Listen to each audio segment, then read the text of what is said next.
السلام علیکم. اعوذ باللہ من الشیطان الرجیم. بسم اللہ الرحمن الرحیم. الحمدللہ نحمدہ ونستعینہ ونستغفرہ ونؤمن بہ ونتوکل علیہ ونعوذ باللہ من شرور انفسنا ومن سیئات اعمالنا. من یهدہ اللہ فلا مضل له ومن یضلل فلا هادی له. ونشهد أن لا إله إلا الله وحده لا شريك له. ونشهد أن محمدا عبده ورسوله صلى الله عليه وسلم. إن الله وملائكته يصلون على النبي يا أيها الذين آمنوا صلوا عليه وسلموا تسليما. میرے محترم دوستو، میرے بھائی اور میرے بزرگوں اور میری بہنیں، 3 روز سے آپ کے سامنے ایک آیت کریمہ تلاوت ہو رہی ہے. آج چوتھا دن ہے.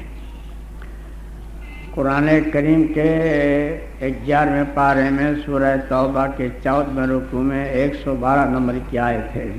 ارشاد باری ہے: التائبون العابدون الحامدون السائحون الراکعون الساجدون آمرون بالمعروف والناہون عن المنکر والحافظون لحدود اللہ وبشر المؤمنین. اس میں 9 احکام ہیں. پہلا احکام یہ ہے التائبون، پہلے توبہ کر لو. دوسرا عابدون، پھر میری عبادت کرو. تیسرا حامدون، اللہ کا ذکر کرو. چوتھا سائحون، روزے رکھو. پانچواں راکعون، رکوع کرو. چھٹا ساجدون، سجدے کرو یعنی نماز پڑھو. ساتواں آمرون بالمعروف، خود بھی بھلے کام کرو، دوسروں کو بھلائی کا حکم کرو. 8واں والناہون عن المنکر، خود بھی برائی سے رکے رہو، دوسروں کو بھی برائی سے روکو.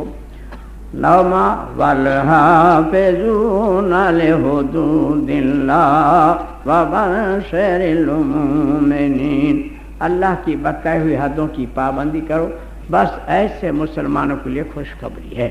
تو توحید کا بیان کل الحمدللہ آپ صاحب نے سن لیا.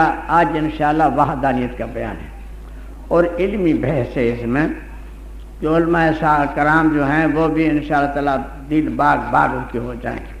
ایسی بحث. ہاں میں دونا میرا ذکر کرو. قرآن کریم کے دوسرے پارے میں سورہ بقرہ کے 18ویں رکوع میں 152 نمبر کی آیت ہے: فَاذْكُرُونِي أَذْكُرْكُمْ وَاشْكُرُوا لِي وَلَا تَكْفُرُونَ. تم مجھے یاد کرو، میں تم کو یاد کروں گا، اور شکر کرو، کفر کے کام نہ کرو. سبحان اللہ. کل کائنات کا خالق و مالک ایک ادنے انسان سے جو ناپاک قطرے سے پیدا ہوا ہے، اس سے یہ وعدہ کر رہا ہے تو مجھے یاد کر، میں تجھے یاد کر دوں، اور شکر کے کام کر، کفر کے کام نہ کر.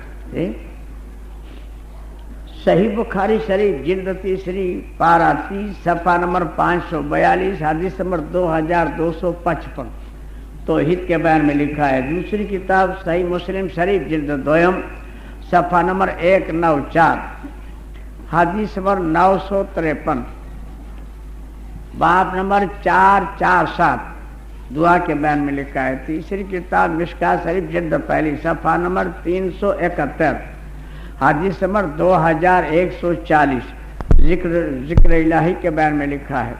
چوتھی کتاب مزارہ کی جلد پہلی، مزارہ کی جلد دوم، صفحہ نمبر 248 ذکر اللہ کے بارے میں لکھا ہے. 4 کتابوں کے حوالے راوی حضرت ابو ہریرہ رضی اللہ تعالیٰ عنہ فرماتے ہیں کہ حضور سے فرمایا حدیث قدسی ہے کہ اللہ تعالیٰ فرماتا ہے کہ میرا بندہ مجھے جب تنہائی میں یاد کرتا ہے تو میں بھی اس کو تنہائی میں یاد کرتا ہوں. میرا بندہ میرے کو جب جماعت میں یاد کرتا ہے تو میں اس سے بہترین جماعت میں یاد کرتا ہوں، یعنی فرشتوں کی جماعت میں. میرا بندہ میری طرف ایک بالش چلتا ہے تو میں اس کی طرف ایک ہاتھ چلتا ہوں. میرا بندہ میری طرف آہستہ آہستہ چلتا ہے تو میں اس کی طرف دوڑ کے جاتا ہوں. اور جیسا میرے بندے کا گمان ہے میں اس کے ساتھ ایسا ہی ہوں. دوڑ کے جانے کا کیا مطلب؟ ہمارا بچہ آنگن میں کھیل رہا ہے، مثال دے رہے سمجھانے کے لیے، وہ ابھی پورا چل نہیں پاتا، لڑکھڑا کر چلتا ہے، اور ہم باہر سے آ رہے ہیں، ہمارے پہ اس کی نظر پڑ گئی تو وہ کھیل کو چھوڑ دے گا اور ہماری طرف پوری طاقت سے چلے گا. تو آپ اس سے 10 گنا زیادہ چل کے اس کو اٹھا لو گے کہ گرے گا، اس کا منہ وہ ٹوٹ جائے گا، وہ چل رہا ہے وہ چل رہا تھا، آپ اس سے 10 گنا زیادہ چلو. تو جتنی ہم اپنی اولاد سے پیار کرتے ہیں اس سے لاکھوں درجہ زیادہ اللہ تعالیٰ اپنے بندوں سے پیار کرتا ہے. تو اس لیے فرمایا فاذکرونی اذکرکم واشکروا لی ولا تکفرون. تم مجھے یاد کرو میں تمہیں یاد کروں گا. اس محفل کی شان مبارک، اس محفل کا درجہ مبارک، اس محفل کا انجام مبارک کتنا اچھا ہے اس کو سنیے. صحیح بخاری شریف جلد 3 پارہ 26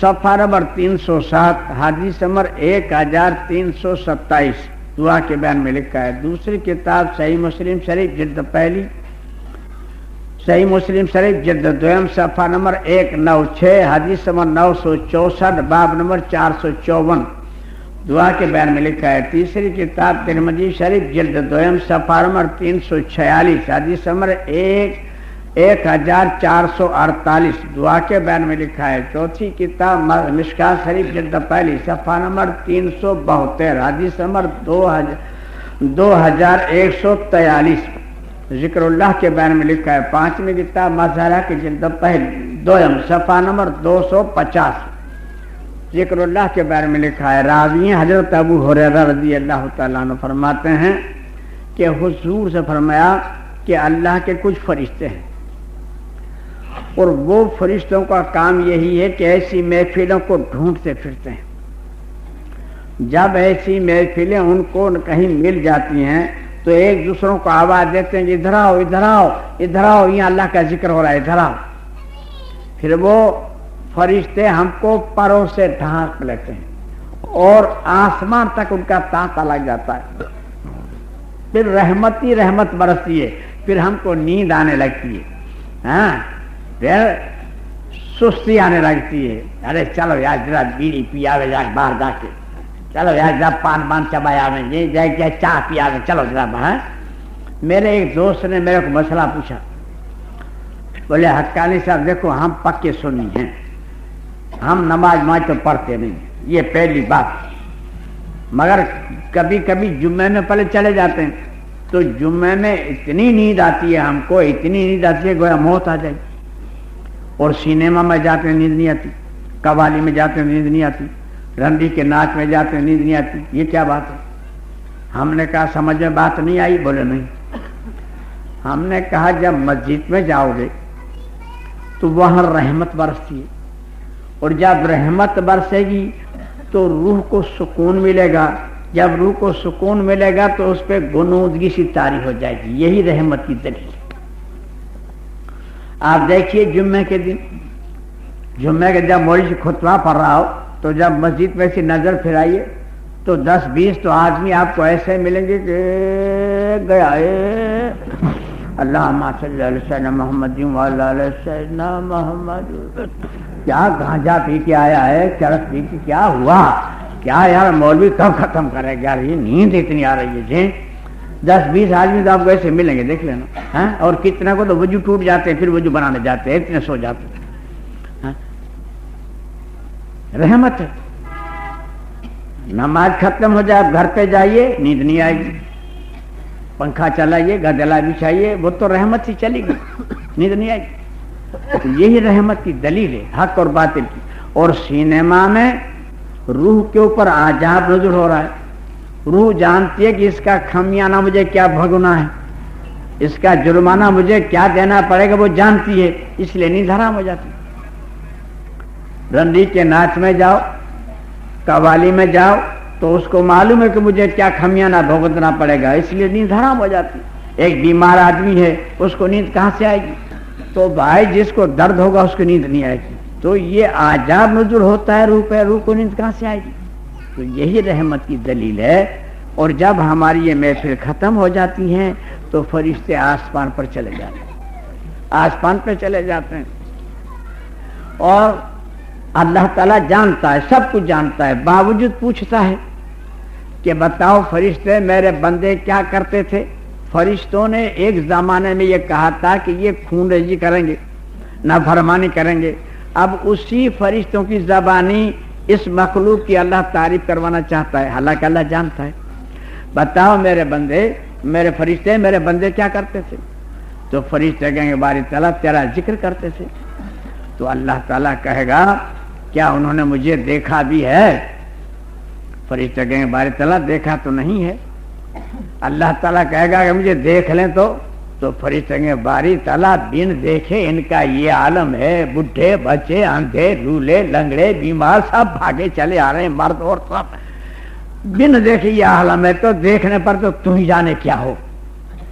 تو پھر اللہ تعالیٰ پوچھتا اور کیا مانگتے تھے؟ تو فرشتے کہتے ہیں باری تعالیٰ جنت مانگتے تھے. تو اللہ تعالیٰ کہتا ہے کیا انہوں نے جنت دیکھی ہے؟ فرشتے کہتے ہیں باری تعالیٰ جنت تو نہیں دیکھی. اللہ تعالیٰ کہتے ہیں اگر جنت دیکھ لیں تو فرشتے کہتے ہیں باری تعالیٰ تب تو بہت ہی اس کی آرزو کریں. پھر اللہ تعالیٰ پوچھتا ہے اور کیا مانگتے تھے؟ تو فرشتے کہتے ہیں باری تعالیٰ جہنم سے پناہ مانگتے تھے. تو اللہ تعالیٰ کہے گا انہوں نے جہنم دیکھی بھی ہے؟ فرشتے کہیں گے باری تعالیٰ دیکھی تو نہیں ہے. اللہ تعالیٰ کہتے ہیں اگر وہ دیکھ لیں تو فرشتے کہتے ہیں باری تعالیٰ تب تو بہت خوف کھاویں. تو اللہ تعالیٰ کہتا ہے اے فرشتوں تم سب گواہ رہو, اس محفل میں مرد عورت بوڑھا بچہ جتنے تھے جو بھی تھے ان سب کو میں نے اپنی رحم و کرم سے بخش دیا, تم سب گواہ رہو. یہ ہے محفل, اللہ کے ذکر کی محفل. تو اس میں ایک فرشتہ کھڑا ہوتا ہے, وہ ہمارے میں جتنے عیب ہیں سب نکال کے دیتا ہے. مقرر کے عیب, کرانے والے کے عیب, سننے والے کے عیب جتنے ہوتے چن چن کے گن کے رکھتا ہے کہ باری تعالیٰ اس میں یہ نقصہ تھا, اس میں یہ نقصہ تھا, یہ اس لیے آیا تھا, یہ اس لیے آیا تھا, یہ آ کے پھنس گیا تھا, ایسے ہی چل رہا تھا. ایک ایک نقطہ بنا کے ہمارے پہ اعتراض. تو اللہ تعالیٰ کہے گا اور فرشتے کو کہ فرشتے تو سن, ہماری حمد و ثنا بیان کرنے والے اور ہماری حمد و ثنا کو دل و جان سے سننے والے اس مرتبے کے ہیں کہ ان کے پاس بیٹھنے والا بھی بخش دیا جاتا ہے. تیری دلیل بیکار ہے. فرشتے کی کیا طاقت کہ فرشتے اللہ کے سامنے یہ بات رکھے. اصل میں اس میں راج دوسرا ہے. کیا راج دوسرا ہے؟ یعنی اللہ نے اس فرشتے کو ایسی توفیق دی کہ ہمارے میں جتنی کمیاں ہیں سب بیان کر ڈالے, اور اللہ اپنی رحمت کی حجت کو پوری کر دے کہ اس کمی کے باوجود بھی میں نے بخش دیا, تو بھی گواہ ہو جا, بات ختم ہو گئی. سمجھا؟ یہ اس میں راز تھا. سمجھا؟ تو اس لیے اللہ نے فرمایا فاذکرونی اذکرکم واشکروا لی ولا تکفرون. تم مجھے یاد کرو میں تمہیں یاد کروں گا, اور شکر کرو کفر کے کام نہ کرو. ترمذی شریف جلد 2 صفحہ نمبر 282 حدیث نمبر 1229